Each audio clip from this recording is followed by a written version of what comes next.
Welcome into the Football Guys Fantasy Football Show. I'm Alfredo Brown, joined as always by Dave Kluge. We're talking about the Week 7 waiver wire pickups. We're doing a slightly different format for you guys this week. We're going to talk about 14 players that are available in at least 50% of leagues. Some of the obvious names, but then some of the not so obvious names that should be available in roughly 99% of leagues. So if you're in that 1% that the players aren't available, I guess let us know in the comments and get mad at us for sure. But what we're going to do is we're going to take these players and we're going to rank them. We're going to put them in tiers and discuss how much fab you should be putting on them, what the expectations are going to be going forward without getting a little too crazy. And Dave, let's open this up with tier number 1, where we've got Kimani Vidal and Tyjae Spears. And I actually think that a lot of people might put Kimani Vidal in his own tier by himself. But you and I were talking before the show that we actually think Tyjae Spears might be the better pickup over Vidal, which I think going by consensus, that just almost feels wrong, but I think you and I both have a pretty good reasoning as to why.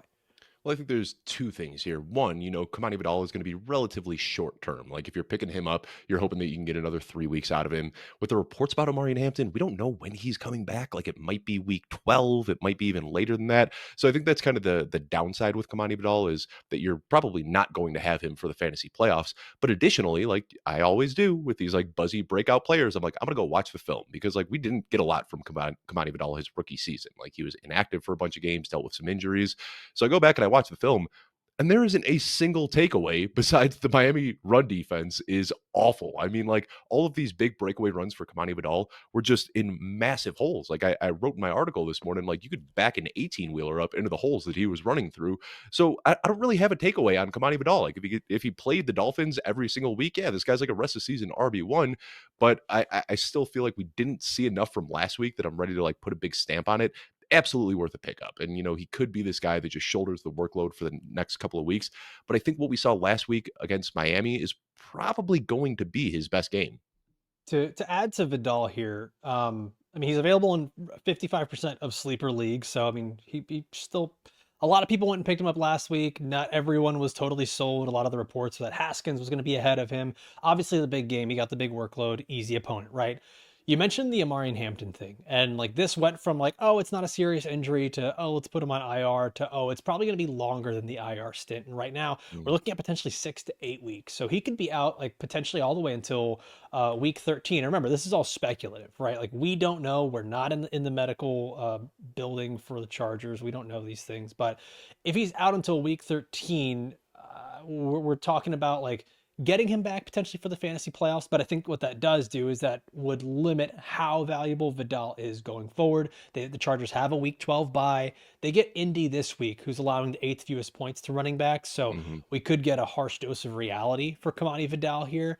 Um, I think you kind of have to see him as like a low end RB2, maybe flex. That's very, very matchup based. Is this going to be something where he's going against a bad run defense, or is it going to be something where there could be a shootout where Justin Herbert's going to be dumping off to the running back a lot and a lot of pass attempts? I also don't think it can be overstated enough. Quentin Johnston not being in this game just does Right. shift the dynamic of the way that the ball moves around in the offense. So I think you can add him if you really need a running back. And I think for everybody, he's going to be the number one ad. But I would temper expectations. Like, I'm not saying he's a bad pickup. I'm just saying he's probably not the guy that saves your season. So I wouldn't go overboard here. Right. And don't hear what we're not saying. Like he's our number one pickup of the week. Like we're saying that he's the best pickup available, but he is not like I'm dumping 100% of my fab on this guy. Right. I think what we saw last year, a He's lot of no people Trey Benson. You know what I'm saying? right. Or Woody Marks even like, Yeah. he's not one of Yeah. those types of guys. But I think that's like the major thing. Like people are going to see 138 yards and a touchdown and like that box score looks very similar to an Omari and Hampton box score. You're not getting Omari and Hampton on the waiver wire. You're getting a day 3 pick who didn't do much as a rookie, a little bit undersized. I think there could still be some boom games here just because he's going to get the volume and the offense is good. But I think that what we saw last week was probably the peak. So the other guy that we were talking about here is Tyjae Spears. Hmm. And I think there's some context that we have to put because it's a little bit different. Tyjae Spears is a guy that we already know. We've seen him a lot more in the NFL. We know he's a much higher drafted prospect. He's got a better track record of being productive in the NFL. What we haven't seen truly is him on his own. I don't know that we're going to get that. I mean, we could see the Titans totally clean house after firing Brian Callahan, Mhm. and they could be, shipping off Calvin Ridley. They could ship off Tony Pollard. There's a lot of things that could happen here. But what we already started to see was sort of a swinging of the pendulum where Tyjae Spears, in his first week back off of injury, gets 59% of the running back snaps. The offensive coordinator for the Titans has already said there's going to be an increased workload coming. So if he's already in a 60-40 split in favor of him, and the workload could increase, I mean, that's great. He's getting 6 yards per carry on the ground, ran 22 routes, 4 targets on that. Titans, we know they're going to be trailing a lot, man. They got the fourth toughest strength of schedule for fantasy running backs. And I don't know that Tony Pollard all of a sudden just bounces back and starts running the ball better. This offensive line was supposed to be better, but I mean, we're watching. Nothing's really happening for Tony Pollard. Cam Ward's getting sacked constantly. This is a team that's just going to be trailing. So, I mean, Tyjae Spears could be sort of a, let's call him Alvin Kamara light, where he's going to be part of the rotation and get more of those valuable touches in the passing game. And I almost wonder if there could be a little bit more here. And I think that's why we have him in the It same could be. tier as Kimani Vidal, because one, like Kimani Vidal is just kind of the beneficiary of the Omari Hampton injury, where Tyjae Spears, I think the hope with him is that he can just steal this backfield on his own accord. And you aren't sitting there like waiting for this ticking time bomb to go off and return. And then, he's like worthless. I think now with Brian Callahan out of the picture, there was some like trust and maybe some sort of like a feeling of gratitude that Brian Callahan had for Tony Pollard. Like first time head coach, this was like the first big free agent signing they had. They really rode him hard last year, and he was great last year. Like Tony Pollard was really good this year. We've seen a lot of these hefty workloads that running backs got last year really impacting them now in 2025. And I think Tony Pollard was one of those guys. I mean, he was getting like a 95% opportunity share to start the season and was hardly returning RB3 value. Like the touches were there, but it was just so inefficient. And then you look at last week when it was kind of close to a 50-50 split. Tony Pollard, 3.3 yards per touch. Tyjae Spears, 5.6 yards per touch. Tyjae Spears broke 3 tackles. Tony Pollard broke 0. Tyjae Spears logged a breakaway run. Tony Pollard had 0. Tyjae Spears generated twice as many yards after contact per attempt. It just looks like he's got juice right now. And we've talked Yeah. about Tyjae Spears a lot. We're both big fans of this guy. He came in a very good running back class with Jahmyr Gibbs and Bijan Robinson and Kendre Miller, and he fell a little bit because of the injury concerns. But there are talks about him, like if he was healthy, that he would have been a middle to late first round pick. Like he is that talented. Injuries have obviously bled into his NFL career, so maybe pushing him down the draft board a bit made sense. But this guy's got a lot of juice, and I wonder now with a new coaching staff and a fresh set of eyes if they're just going to look at this situation and be like, what were we doing giving all these touches to Tony Pollard? Like, let's get Tyjae Spears, this young, talented running back, more touches. I mean, I think that's kind of what has to happen, right? Like you get a new coach infused in there. They're going to make some sweeping changes. They're going to do whatever they can to try to keep their job. Now, remember the new coach, though, the new coach is Mike McCoy, who, Mhm. like, if you mentioned in the cold open that there was a dude on your airplane just eating mayonnaise straight out of the packets, if there was a head coach that ever represented eating mayonnaise straight out of the packets, it's Mike McCoy. Like, so we could just get Tony Pollard getting slammed into the backs of the center and guard 15 times a game and not much else. The track record's not great. But I will say we do tend to see changes when someone else Mhm. comes in as the head coach. And so like that is something we can kind of hang our hat on. Once again, both these guys in the top tier for us in the waiver wire, but it's not a unload the clip type of week Right. on the waiver wire. I actually think that the second tier that we're going to go to now has some of the more interesting names because I think not only do they give you the season long value, which honestly these guys should have been rostered, and for the most part they are, but they give you season long value at the single positions, the premium positions, the onesie positions, whatever you want to call them. So in tier 2, we've got Harold Fannin, tight end for the Cleveland Browns, Jaxson Dart, quarterback for the New York Giants, and then Bam Knight, running back for the Arizona Cardinals. And I'll say one of these things is not like the other. Like I will say, Bam Knight is Yeah. probably not the season long guy that gives you that much value, but I think there are enough people that are desperate for running backs that if you miss out on Kimani Vidal, you're missing out on Tyjae Spears. Bam Knight can give you a week or two here, maybe. It's most likely just a week. But let's talk about Harold Fannin first, okay? Dave, Harold Fannin available in 50% of sleeper leagues. So yes, I can hear the ghosts of all the listeners right now screaming, he's not available in I my picked him up leagues. after week 1 and started him every week, which I did Yeah. in a league where I drafted Colson Loveland. Right. And I get it. But for those of you who are like sitting on the fence and wondering, do I need to pick up Harold Fannin? I've had tight end issues. I've had guys that are injured. Fannin and Njoku, like this has been a thing for the Cleveland Browns where they are getting so much of the, like such a big piece of the pie in this offense. 33% of the targets from Dylan Gabriel are going to tight ends across his first two starts here. Like it's big. Reports are that the knee injury for Njoku isn't serious, but like remember, we also heard that the injury for Amari Hampton wasn't serious, and injuries for a bunch of guys so far this season haven't been serious, and then they end up on IR. Mhm. So I also don't think this is something strictly where it's like, oh, Njoku's out, Fannon's value goes up. That's the big Even thing. with Yeah. yeah, even with Njoku in, like Fannin is a super valuable tight end to have because the usage hasn't been that of a tight end. The Browns use a lot of 12 personnel, which is two tight end sets, more than and really anyone in the league. It's one of the highest rates in the NFL. Fannin's taking a lot of snaps out of the slot. He's running out of the backfield. He's out wide. Like there is a lot here where Harold Fannin is very valuable. And Dave, I think you kind of have to value him as a top 12 tight end, like in that area every week. Maybe in a bad matchup, you think differently, but I think we're looking at a top 12 tight end probably throughout the rest of the season here. Yeah, I've got him as my tight end 12 in my updated rest of season Okay. rankings. So right there, It's and a good he's hedge to make. right, and he's been hanging right there. He was like tight end 15 a couple of weeks ago, then tight end 14 has just been like slowly, incrementally moving his way up, and now I'm viewing him as a tight end 1. And he talked about the 33% target share. This is crazy to me. Like I looked, Dylan Gabriel with tight ends over the last 2 weeks, David Njoku and Harold Fannin have combined for 20 receptions, 189 yards, and 2 touchdowns. All of the Browns receivers combined 16 receptions, 153 yards, and 0 touchdowns. So Harold Fannin and David Njoku, and this is David Njoku missing over half of one of these games, have combined for more than all of the wide receivers together. I mean, for whatever reason, this is just how they want to run this offense. And we saw like both tight ends were pretty involved when Flacco was there, but they've really ramped up their usage with Dylan Gabriel. Talk about the 12 personnel. We're just seeing like a huge shift in the NFL as a whole. Like last year, there wasn't a single team that ran 12 personnel at more than 35%. This year, there are 7 teams that are above 35% and a handful that are above 45%. And if you watch this Cleveland Steelers game, I mean, this was just like as tight endy as it can get. You got Arthur Smith running like 13 personnel with 3 tight ends. You got the tight ends being the focal point of the Steelers game or of the Cleveland Browns game plan. I don't think this is going to change. Like Harold Fannin has just immediately since week 1 looked good. We know he's kind of this hybrid player. He's not a traditional inline tight end. So whether Njoku is out there or not, I think Fannin is going to be fine. He's more than just a streamer at this point. I think he's one of those guys that you can just rely on weekly as a plug and play tight end 1. Yeah, I think there's going to be 2 players from this Browns offense that you could just keep playing every single week, and it's going to be Harold Fannin and Quinshon Judkins. Right. And that's about it. Like, I don't trust David Njoku, don't trust Jerry Jeudy. Isaiah Bond is a fun story, but I just don't think it's happening yet.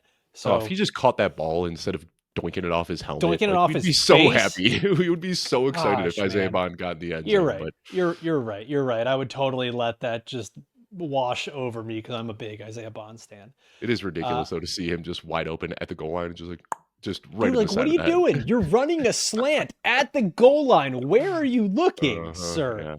Yeah, yeah. We know Young Dylan Gabriel guy. doesn't wait long. Anyways, let's go to the next guy on here. It's Jaxson Dart, quarterback for the New York Giants, available in 54% of leagues. Once again, I know, probably not available in your league. Leave a comment, be angry. He's been the quarterback 6 over the last 3 weeks. His first 3 starts of his career, quarterback 6 in fantasy. In each of his 3 starts, this is a fun stat I found. Jaxson Dart has completed 65% of his passes, accounted for multiple touchdowns, rushed for 50 plus yards, and held a double-digit lead in each of these 3 games. Ooh. The only other NFL QB to do that in 3 straight starts at any point in their career was Lamar Jackson during the 2019 MVP season. That is a really, really fun stat. What does it mean for fantasy?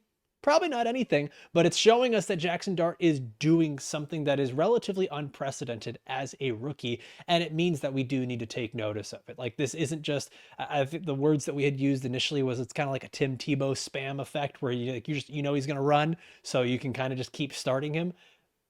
In that Eagles game, he looked good. Like, he looked like a legitimate NFL quarterback making good reads. I will say this though, there could be a harsh awakening coming soon. He's got one of the toughest fantasy schedules over the next 3 weeks. So I think this is gonna test his mettle. This is gonna show. Has he just had a few couple of good weeks? Is he going to be just a running based quarterback? What does it mean for fantasy? Ian Hartitz put this out earlier.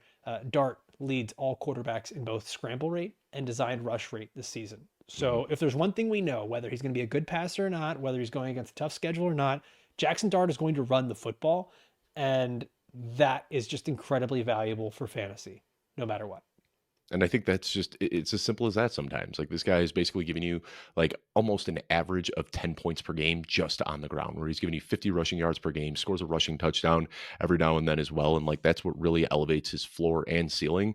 But we've also seen like the passing has expanded a little bit every single week. In week one, not a single pass attempt went more than 20 yards downfield. In week two, he started throwing a lot downfield and they were all incomplete and intercepted. Finally connected on his first deep shot last week. So we're starting to see it, slow down for him. The playbook and the field are starting to open up a little bit. And you talk about it, like the schedule is brutal, but Yeah. it's not like he's had a cake schedule so far. Like Philadelphia, New Orleans, and the Chargers, those are three pretty good defenses, Right. and he has steadily improved in each of those games. So it does feel like it's only a matter of time before like he gets figured out or shut down or whatever it is. But like sometimes you just got to ride the hot hand. And like I remember, I'm not even gonna say it, but I remember a lot of rookies Say it. coming in really hot and people being like, "Oh, they're just gonna fall apart." And sometimes it happens, and sometimes they just end up giving you elite finishes. I mean, what we're seeing right now from Jaxson Dart early in his career, it does feel very reminiscent of early career Josh Allen, where there are some inaccuracy issues here and there. But Ryan Dable is just saying, like, hey, man, you've got legs. Let's go out there and get you comfortable running the ball, get you in a rhythm. And that's working really well in fantasy. Yeah, I mean the vibes are not better for any team in football right now than maybe the New York Giants. I mean, Seriously. there's plenty of teams that are playing well, but a team like this where you've got these young superstars, yeah, you have the injury to Malik Neighbors, but I mean they've overcome injury pretty well, like Mhm. to so many players. It's just it's insane. The vibes are great. I mean, they're all the way La- down to like Lil Jordan Humphrey now as their wide receiver too, and like he's still making it work. Like it's kind yeah, of spectacular what's happening in New York right now. yeah. Make sure that you enunciate the lil. It's not just in case. It's not little. All right. Next guy, final guy in this tier is Bam Knight, who we alluded to earlier. He's available in 82% of leagues. And this is probably, I would say, out of these top five guys we've said, he's probably the most actionable one because he's likely available in your leagues, being available in 82%. We get the whole thing where the only reason it's 82% because Adam Schefter, prior to Sunday's game, says Bam Knight is going to be the starter. And then what happens? Michael Carter comes out, takes every snap of the first drive. Then we get an Amari DiMercato snap on passing downs. And then finally, eventually, when the Cardinals are down at the 1 yard line, they're like, here you go, Bam Knight. And the day's salvaged by a touchdown there. Mhm. Eventually, we start to get more usage out of Bam Knight. Then Amari DiMercato gets hurt.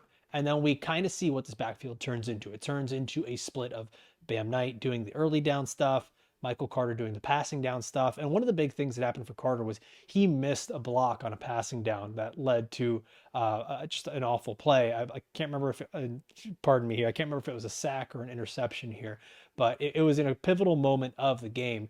And we ended up seeing a lot more Bam Knight throughout the rest of this game. I will say this: it seems sexy. Go, Dave. What were you gonna say? Oh no, I'll wait for you. I'll wait for you to Oh, finish your okay. point. What I was gonna say, like, it might seem sexy to pick up Bam Knight because you're saying, okay, cool, he's gonna get the majority of the touches here in this backfield.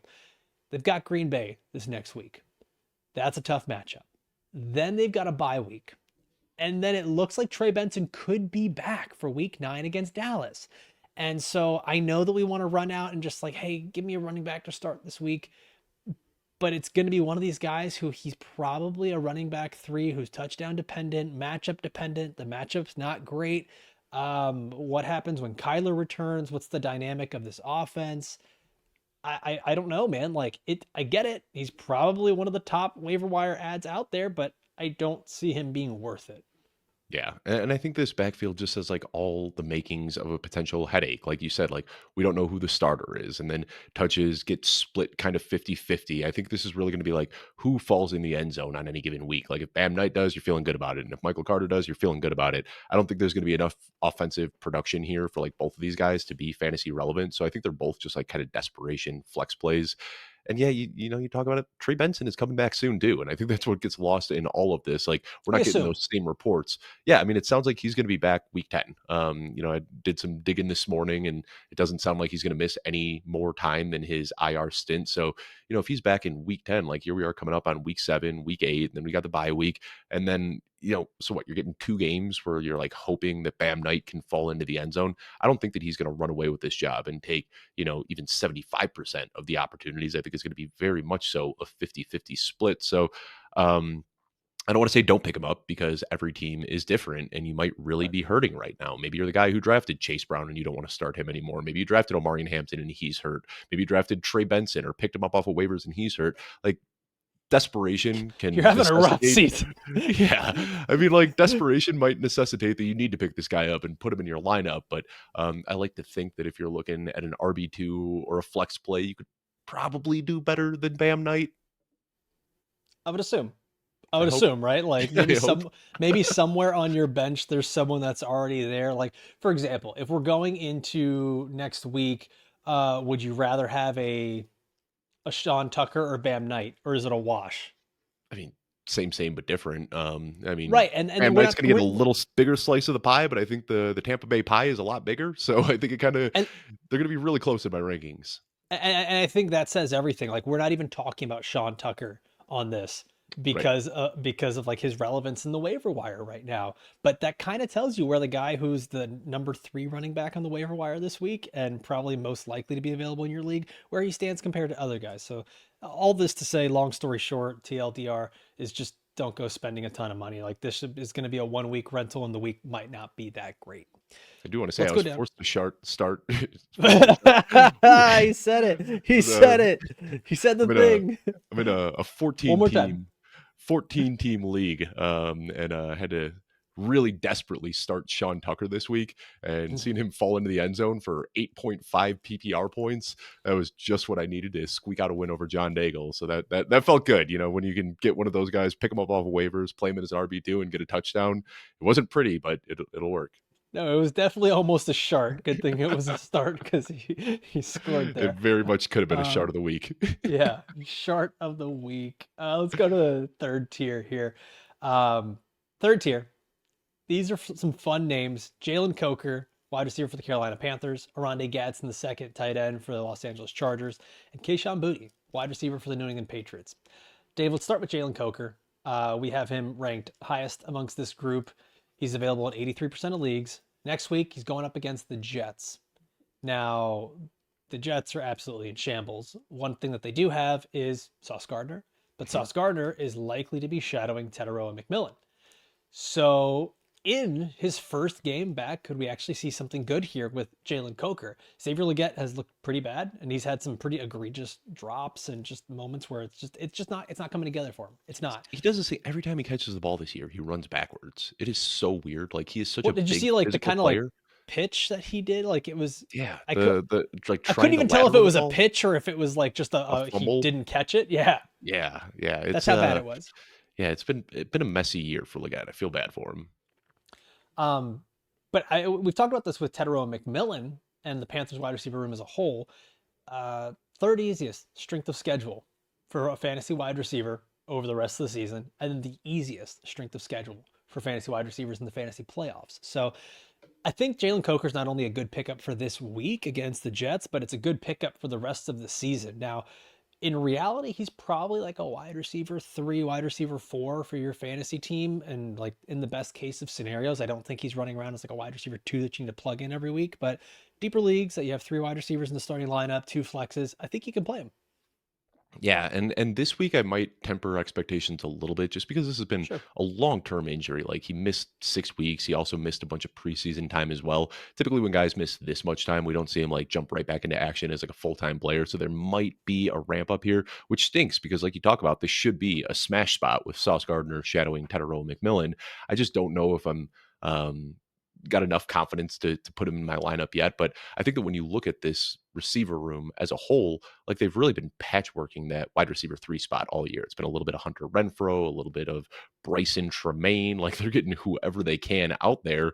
And I think what they want when everything is healthy is to have Tedero McMillan at the X, Xavier Legette at flanker, and then Jalen Coker playing as that big slot. And that's where he was really, really successful last year. So we might see Hunter Renfrow rotating in here and there, but my expectation is that once Jalen Coker is healthy, he is going to be a full-time player and he's going to be on the field a lot. And we saw him making big plays at Holy Cross. We saw him making big plays last year as well. So yeah, I'm kind of looking at this guy as a priority pickup in deep leagues because I think that once he's fully ramped up, he's going to be a plug and play flex wide receiver 3 type of guy. I will say, pay attention to the reports this week of like what gets Right. said by the coaches, how the practices go, because the Jets are very beatable from the slot. They're missing Michael Carter II in their secondary. It's not pretty there. So if there is any kind of glimmer of hope for this week and you need a desperation start, Coker could be there. Yeah. Other guy, Oronde Gadsden II, tight end for Los Angeles Chargers. He's available in 96% of leagues. I don't want to hear that he's not available, guys. Like, for the most part, he should be available. If you're in the elite of elite, that 4%, God bless you. Let us know in the comments. But Oronde Gadsden, this has been a role that continues to grow every single week.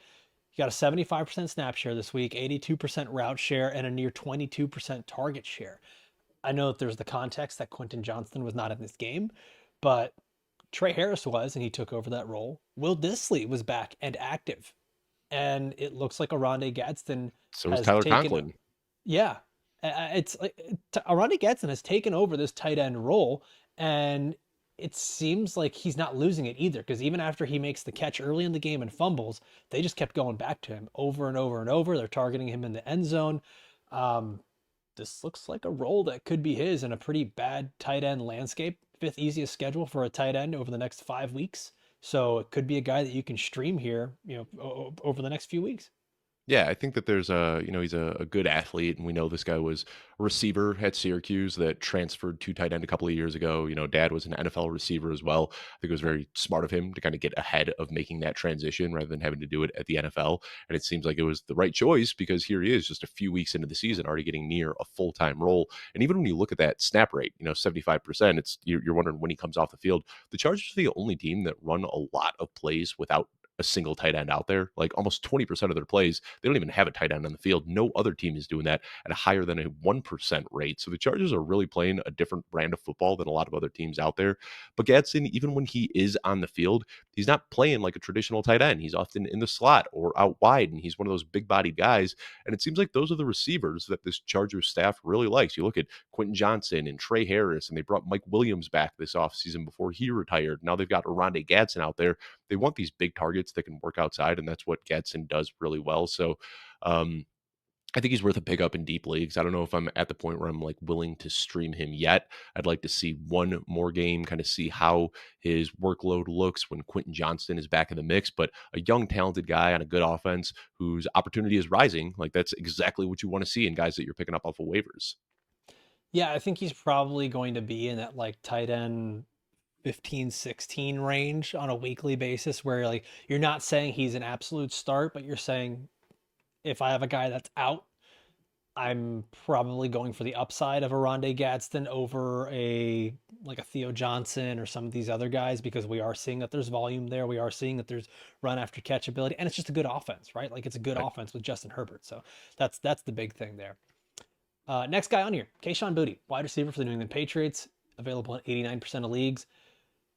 It's Groundhog's Day, man. Dave, like we're talking about a Mhm. lot of the same people that we talked about in week 2. Snip, snap, snip, snap, snip, snap. Yeah, we're talking about a lot of people we talked about in week 3 I and picked this week guy 4. up. I dropped him, picked him up, dropped him, and now we're picking him up again going into week 7. Yeah, and like this is, I mean, obviously approach with caution, but there are some things that can get you excited about what, I really wanted to say there's some things that can get you excited about Boutte, and I Mm. really held myself back, but then I said it out loud, so I didn't really hold myself back. This is just my way of being able to say it. Um, We've man, been very mature with the lack of Boutte jokes for how much we've talked about him this year. I want to give us a little bit of credit. We really I could have don't. gone off the rails. I don't. Like I want us to do it more. We need more Boutte in our life. Uh, so I know you mentioned before, like we've talked about this. There's the injury that he's had where he didn't quite look like himself. It wasn't really Right? reported that he was missing time. throughout those games, he wasn't a big focal point of the offense. But then we've seen different players have different moments to shine in this Patriots offense. It was Hunter Henry, then it was Stephon Diggs. We got the big play from Demario Douglas this past week. And you're like, Just okay, when I was out, he pulls me back in. the New England Patriots like Reddit boards are hilarious. Someone said Pop Douglas looking like prime Tyreek Hill. It's like, all right, relax, guys. No. Relax. We could chill. I don't think that New England has a set wide receiver one or a set leading receiver each week, and I think that's just going to be the thing to consider going forward. Kayshon Boutte, though, we do see that he has these ability for these blow up games, and that's sort of the thing. If it's deep league and you're saying like, man, this is one of those weeks where I'm projected to lose by a lot, Kayshon Boutte becomes a guy that you can throw in your lineup because he can have a blow up 20-point game. Because what we're seeing is third in the NFL in yards per target. He's getting these big plays and big touchdowns. Dave, he's got more yards and touchdowns, both those stats, than Jameson Williams, A.J. Brown, Jerry Jeudy, and T. Higgins. Some of those guys are having really bad years, but those are names. Those are Starting names. those guys every week for the most part. Right. And so like that's the thing. Is so like you can kind of look at this the same way as like, yeah, he's not going to be a surefire start every week, but can he give you that upside if I'm in a 3 wide receiver league, if I'm in a non-PPR league, a half PPR, like whatever. Yeah, you need that. You need those big playability, and Kayshon Boutte is a guy like I think you can go out and spend a couple bucks on in your waiver wire. Yeah, I think this is one of those where it's just going to be like a really tough to predict Patriots room. You talk about it, like Right. everybody's had their moments. Like, it was just a couple of weeks ago that we were like Hunter Henry, like rest of the season, top 10 tight end or top 5 tight end because like he was coming off this like 90-yard 2-touchdown game and then had another big game the week after where he scored again. And then he's been an afterthought for the last 2 weeks. And like Stephon Diggs, like back-to-back huge games. Like I was talking about it last week, like Stephon Diggs is back. Then he's just completely out of the game plan. And you look at this staff in New England, and Mike Vrabel used to play for Bill Belichick. Josh McDaniels spent, the majority of his career under the tutelage of Bill Belichick. And outside of like the handful of times that like, Randy Moss would show up in New England for a couple of years, this is always the Patriots' MO was like everybody eats. They're going to spread the ball around. Like if you're on the field, you've always got the opportunity to get the ball. And that's why you get best play from these receivers because they're always on their toes, thinking the ball that can come their way. But it does make it really frustrating in fantasy. Like I remember years where Tom Brady was throwing for 4,000 plus yards and 30 plus touchdowns, and there wasn't a viable starter in fantasy. It kind of feels like that's where we are with the Patriots right now. That being said, Diggs is obviously the best. Like if we're looking just at profile and talent, Diggs is the best, but we know he's old and he's coming off the injury. If you're looking for like the young guy with a good profile that had good college production, good athleticism, all that stuff, Kayshon Boutte is maybe the best in this class. Fell because of some off the field issues, but we know he's a good talent. Like this guy was in conversations with Jaxson Smith-Njigba as being the top receiver in his class. So that's why we've seen these like little flashes here and there, and we keep getting allured by him. But it's just consistency has been the struggle with Boutte his entire career. God, it's so fun to say it. All right. Let's go to the next tier. Here, this is tier number 4, where we've got Brashard Smith, running back for the Kansas City Chiefs, Jordan Whittington, wide receiver for the Los Angeles Rams. And this one, I think there needs to be an asterisk on this. And I know I'm higher on him than you are, but a report came out this morning. I'm talking about Luther Burden, wide receiver for the Chicago Bears, who's available. And I would have bumped him up a little bit after, I didn't have time to adjust my rankings, but with DJ Moore out, yeah, I'll bump him up a little bit. Yeah, that's why I said like there needs to be an asterisk here because I'm pretty sure like if we got word DJ Moore is out next week or out for any number of games, I think Luther Burden is probably in that like tier 2 where we have like Fannin, Dart, and Bam Knight, maybe somewhere in that area or top of tier 3, whichever. Why don't we start with him? Let's start with Luther Burden because we're talking about it right now. If you're not familiar with the report that I'm talking about here with DJ Moore, there's a report that came out this morning that DJ Moore left the stadium last night in an ambulance and is staying overnight in a hospital for precautionary reasons. Now, by the time this episode comes out, whether it's an audio or video, we may have gotten report that it's nothing. We may have gotten report that he may have to miss time. Typically, and I don't want to speculate here, but Dave, typically when we see like a player leave in the ambulance and have to stay in a hospital overnight, you get worried about things like kidneys and stuff like that and what kind of internal issues they might have. That doesn't seem like something you come back from very easily, but once again, it could also be nothing. I'll say this, it wasn't a uber productive game from any Bears receiver or even Luther Burden, but it should have been that he Oh, that penalty. Oh, like the Bears still pulled out Yeah. the win, but Luther Burden, man, like that would have been, a career highlight reel catch. Like to pull that off over a ticky tack penalty. Like I was tossing and turning last night because of that one. This is the biggest workload of the season for him. He was the Bears' leading wide receiver last night, not receiver, but wide receiver, and I mean, we're seeing a role start to get carved out for him, and they're using him in different ways. I think he's one of these guys. Like I've had him stashed on so many leagues throughout the season, just like Jaden Blue. Like I can't give up on these guys, and it does feel like it is coming to fruition. We've got that post buy rookie bump that's coming in. If there is anything going on with DJ Moore, Luther Burden becomes a really valuable waiver wire stash.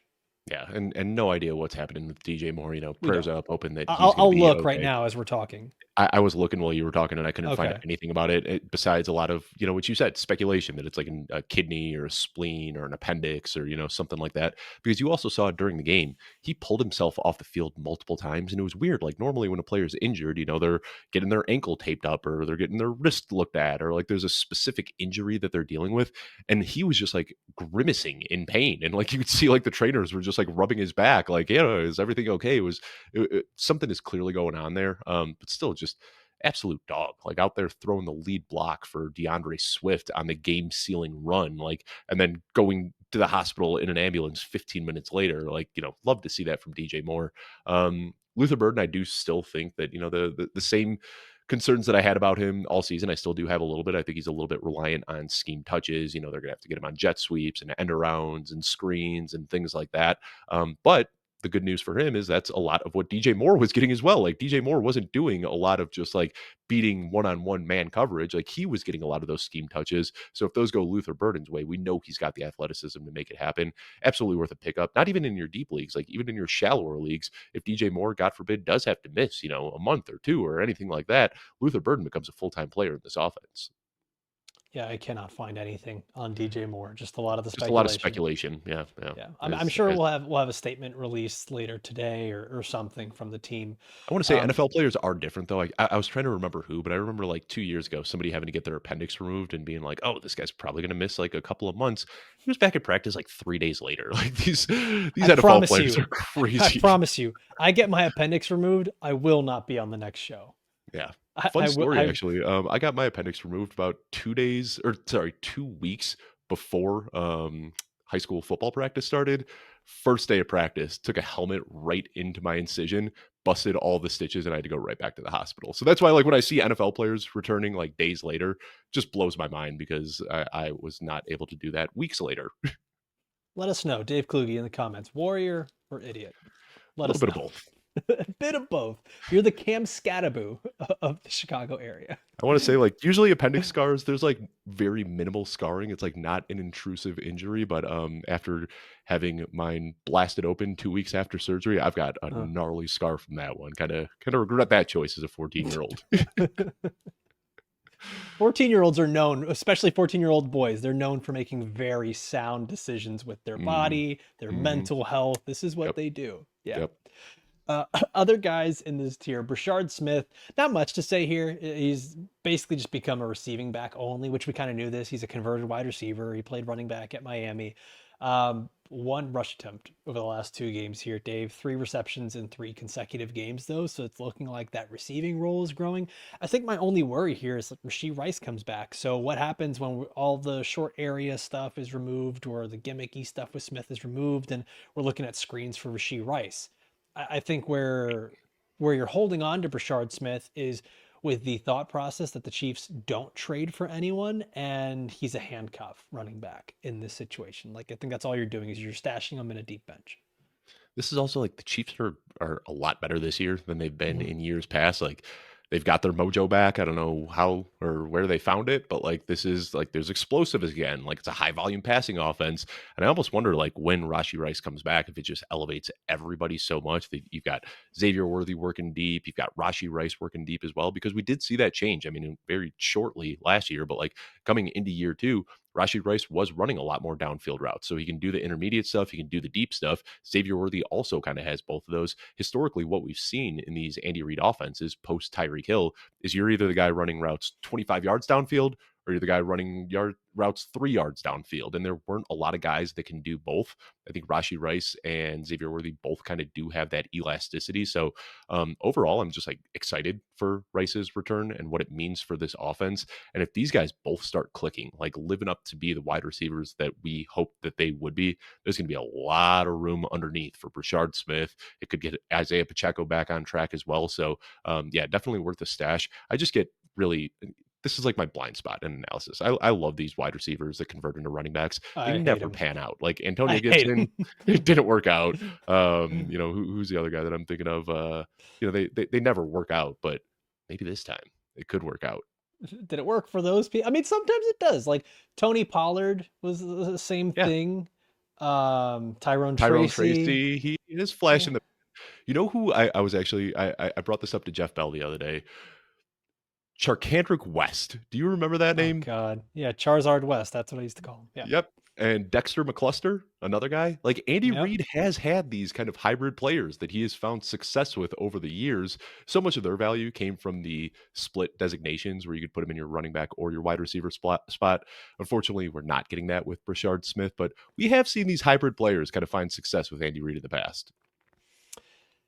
Yeah, I mean, if you're gonna make a bet on any team, it's the Chiefs to just be good at football, right? Right. So, final player in this tier is Jordan Whittington, who, listen, if Puka Nacua is gonna miss any time, it's one game basically that we're looking at. It's the London game against Jacksonville, which, home game for Jacksonville in London. It's basically where they play all their home games nowadays. After the Jacksonville game in London, there's a bye week. So we're expecting Puka Nacua to be back. But I'm looking at it right now, Dave. Like Jordan Whittington, when he's gotten the opportunity, he's typically productive in like a wide receiver 3 type of value for you in that 1 week. Now, could he give you the wide receiver 3 value this week? Devontae Adams is still out there. Like he could. I probably lean somewhere in that wide receiver 3, wide receiver 4 value. 1 week, it's a rental. I kind of look at this as almost like the Bam Knight of the wide receivers, where just go and spend a couple of bucks, hope that no one else is really bidding on him. And if you're desperate for a wide receiver start, like this is your guy. Yeah. And, on this show, we're going to we're focused on redraft audiences and like to the general public. Like personally in my dynasty leagues, like deep dynasty leagues, I am so excited to get to put Jordan Whittington in my lineups. Like, I've got this guy stashed in a bunch. And this is what we talked about in the preseason. I remember having a conversation with Jordan Whittington saying like, this is a very, very rare wide receiver handcuff. Like we don't see this often, but in the one game last year that Puka Nacua missed, we saw Jordan Whittington like in that first game before he got hurt.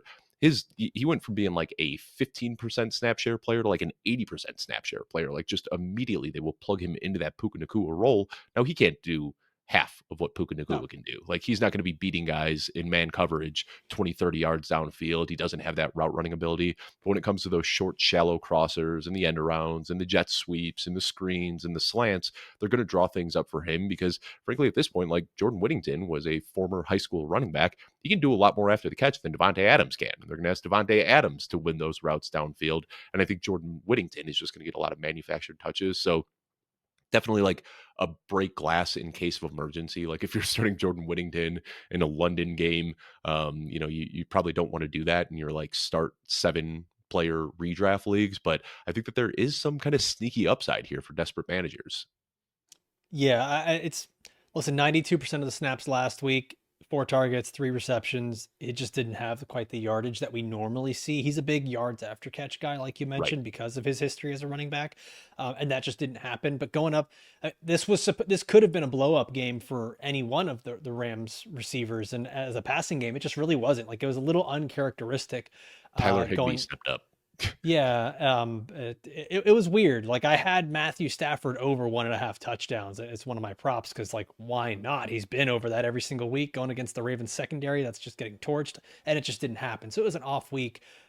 Jaguars do have pretty bad secondary. Not saying Jordan Whittington star player this week, but serviceable if you need that like wide receiver 4, I think. Speaking of the Jacksonville secondary, did you see the Seahawks social media post after the Seahawks beat Jacksonville last week. It was so good. It was Jackson Smith-Njigba standing in front of a sign that said "Welcome to Oh Jacksonville," and he yeah, and spray it painted did over the Jackson with Jackson. Yeah, Jaxon, Jacksonville. Oh, that was good. That it was was good.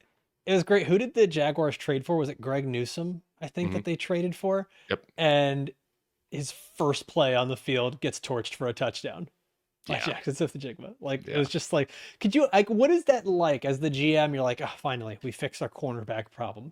First play in, homie gets torched. It just God, I mean, it's rough. JSN, dude, we talked about it briefly yesterday. I moved him up to my rest of season wide receiver one because of his Puka Nakua injury. And I was like, feels kind of crazy to do it. And then Bob Henry reached out to me this morning and does a rest of season projections. And he goes, hey, man, just want to let you know I'm riding with you. JSN wide receiver Yeah, one. Why not? Like, he has been unbelievable. yeah. Why not? Why not? Drake London is another guy who it's very off topic, but holy Oh, smokes, if this keeps going, man. that touchdown, like the not touchdown yesterday was so infuriating too. There's But so yeah. many of those this year for Drake London. It feels like Hmm. there's been at least three of them. Yep.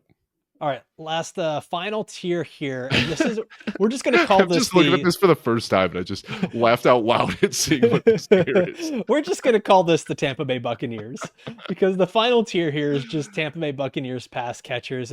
He's not even on the graphic, but sure, let's just throw in Cameron Johnson as well. I just wrote it in the Google Doc. Like let's just throw him in there as well. So it's Sterling Shepard available in 77% of leagues. Tez Johnson available in 96% of leagues. Cade Otton available in 88% of leagues. And Cameron Johnson's available in 100% of leagues when I last checked. Might be 99% depending on when people's waivers run. But yeah, it just listen, if we're looking at who could step up in this Bucks offense, Dave, I think you and I are naturally going to gravitate towards Cade Otton and Sterling Shepard being those guys. Like Cade Otton has been a guy that stepped up in the past. Sterling Shepard has a history with Baker in Oklahoma. He's been sort of a target monster in previous lives in the NFL. We didn't see that big performance from him this past week. We did, however, see a couple of big plays from both of the Johnsons, Tez Johnson, Cameron Johnson. Dave, don't put Devin Culp in the damn show sheet. Like, stop.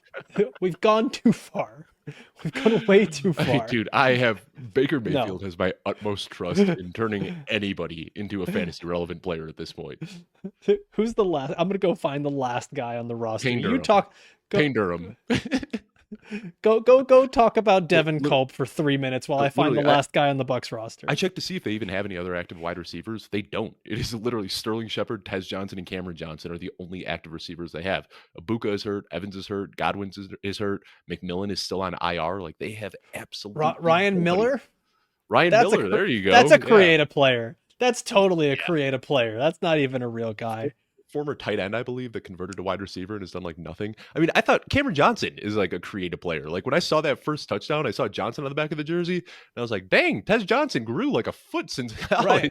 Right. And then I was like, oh, Dude. Cameron Johnson, like I'm pretty plugged in, and I don't even know who that is. Give me some Cokeefed in this. That sounds like a dip brand.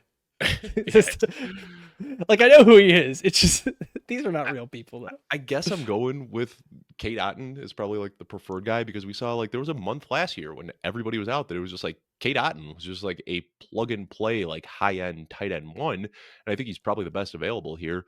Tez Johnson is definitely the fun pick. I think he's the funnest one. Yeah, I mean, did you see the video of like Yeah, he there was the thought that the post game? MVP chants were for him. So I saw where he like told the story in the locker room, but did you see they actually had him mic'd up on the sideline? The Yes, conversation with him and Sterling Shepard is like one of the funniest things I have everyone's ever dying. seen. He thought Everyone they were was dying laughing at him. for those that aren't aware, Tez Johnson caught that huge touchdown. After he catches the touchdown, the crowd erupts into MVP chants. He loses his mind and does like a handspring, like backflip twist, and then he goes to the sidelines and he goes, "I can't believe they're chanting MVP for me. Like I haven't done much already this year." And Sterling Shepard was like, "Dude, they were talking about Baker Mayfield," and then the entire wide receiver team group just rips him up. It was funny stuff, but. As Tez the kids Johnson, I would guess, say, he's got aura. Like he's got aura aura for to sure, be yeah. thinking that way about himself. But do you kind of get some like Jalen McMillan vibes from Tez Johnson a little bit? Like the rookie that like catches the big touchdown and is like, oh, he can't do that again. And like we said that about Like you, I, and everybody in the The fantasy Royal industry. we. Yeah, it felt like for like a month we were just like, oh, Jalen McMillan can't keep doing this. And then eventually he just like kept doing it. We're like, all right, Jalen McMillan, like firing him up as a high-end wide receiver too.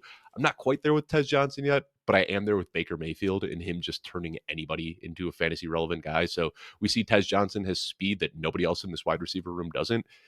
It wouldn't surprise me if he just like keeps hauling in big touchdowns. Listen, the easy comp to make for Tez Johnson when he was coming out of Oregon was Tank Dell, Yeah, because he's not the biggest 100%. guy. He's more quick than fast. He doesn't have good timed speed. I think he ended up running a 4.5, like a high 4.5. But his agility drills were good. He was a kick returner at Oregon, big time deep threat at Oregon. He won in so many different ways, but he's just a phenomenal route runner. And Mhm. so if this is something where it's like, hey, man, we've got to force targets to some of these guys. If there's a guy that I think can get open and then create really well after the catch, Sterling Shepard's going to get his and he's going to get open. Cade Otton, same thing. Tez Johnson is the guy though that I think could actually have a blow up game because he can not only get open but then create after the catch. And that's the kind, like, to me, he's sort of a Luther Burden light, quite literally about 40 pounds lighter. So yeah, like I think he's the funnest pick out of these three. I think the safest is probably Cade Otton to go start at your tight end spot. You're going to get probably 6 targets and 4 receptions for Sterling Shepard, but you could have the Kayshon Boutte type 3 catches for 85 yards and a touchdown with Tez Johnson. Yeah, so I think that's where I'm at. It depends what you're looking for. Like if you've got a really good team and you're just like desperate for a flex play that can give you a moderate floor, I think Kate Otten or Sterling Shepard's the guy. But like, if you're sitting here through week 6 at 2-4 and your team is decimated by injuries and you just like want to have fun and spoil somebody else's matchup, throw Tez Johnson in the flex. Why not? Just have some fun, man. Have some fun. For the love of God, it's fantasy football, people. Have fun. Also, it, Mike Evans could potentially return this week. If Mike Evans is What does that back in the mean for lineup, Devin Culp? well, does that change anything for you? Because like right now we're talking about like just all of these guys having some appeal. I do wonder if like Mike Evans is back, then I think that does benefit Tez Johnson even more because then you have defenses focused on a wide receiver one, which can allow Tez Johnson to do what he does, like get behind defenses, get the big play. So I almost wonder like if there's no Mike Evans, I might prefer Sterling Shepard, and if there is Mike Evans, that's when I might lean towards Tez Johnson. Yeah, I'm reading the report right now. There's optimism that he will practice this week. We'll see. It's one of those Bucky, things to track. Godwin, and Ibuka already All out, like not ruled officially out. declared out, but they said that they're like basically out. That's concerning, man. I mean, like I don't know when it's going. Like this team has just been decimated by injuries for a year and a half, and it doesn't seem to matter. Like they keep winning. Baker Mayfield keeps doing spectacular things. There's something special happening in Tampa Bay. I mean, if you're the Bucks, why would you rush back Mike Evans right now? You've got a bye week in week 9. I know you've got this game against Detroit, but they're what? They're 5-1 right now, the Bucks? Right. Like they keep winning. I mean, it sounds You so almost easy for me wonder to if the say. winner of this game like could be the first round bye. Like who gets the 1 seed? Like these two teams are maybe the two best teams in the NFC. Yeah, potentially. Like looking at it right now, it feels like that. I feel like I'm missing someone from that. I mean, Eagles were there, but that was just a rough game recently. But yeah, I don't see why you don't let these guys just wait it out through the bye week and week 9, come back week 10, because that's when you got your really tough stretch of games: New England, Buffalo, the Rams, Arizona, New Orleans, whatever. But then you got Atlanta, Carolina. Oh, can't wait for that week 17, Miami, Tampa Bay versus Miami. It's going to be just beautiful. Dave, I think that's gonna be it for us, man. We went Before we through. sign off, I got a quick Yeah. question for you because this is totally not waiver related, but Oh boy. I shared something on Twitter yesterday and the poll results blew my mind. So I'm going to ask Let's you hear this it. question. Rico Dowdle or Omarion Hampton, who would you rather have for the rest of the season? Ugh, this is such a trap question, man, because I like we know. don't we don't know what rest of season means for Omari and Hampton.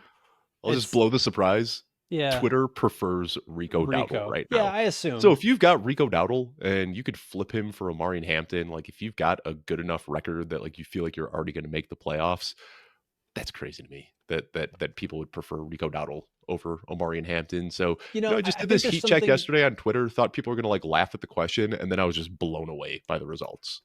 Yeah, I mean, in a vacuum, right? Like it feels silly, but I also think there's something like the bird in the hand versus two in the bush or whatever the hell the You saying got is. it. But You like, got it. Yeah. sure, why not?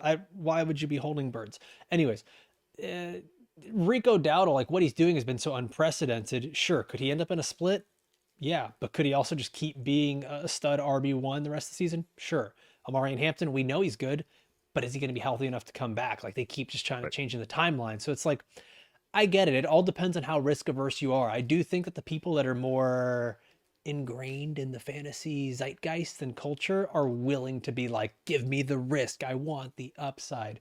But I do Mhm. think a lot of like in general, a lot of fantasy managers like just give me whatever's safest. I need to keep winning now. I'll figure that'll be future Alfredo's problem. I need to win the next couple weeks. And so like it's not that surprising. It's not that surprising the poll results. Well, David, we went through, it was supposed to be 14 players. Then you added Cameron Johnson and Devin Culp. So let's call it 16 players added here to the waiver wire I list. hope people realize this Uh, is tongue in cheek. Like, don't pick up Devin Culp and put him in your do it. lineup. And Do it. Cameron Send Johnson, us your I'm still not send us your convinced he's real. screenshots. Send us your screenshots to, I don't even remember what's our email, fantasyshow@footballguys.com, where you picked up Devin Culp in your leagues.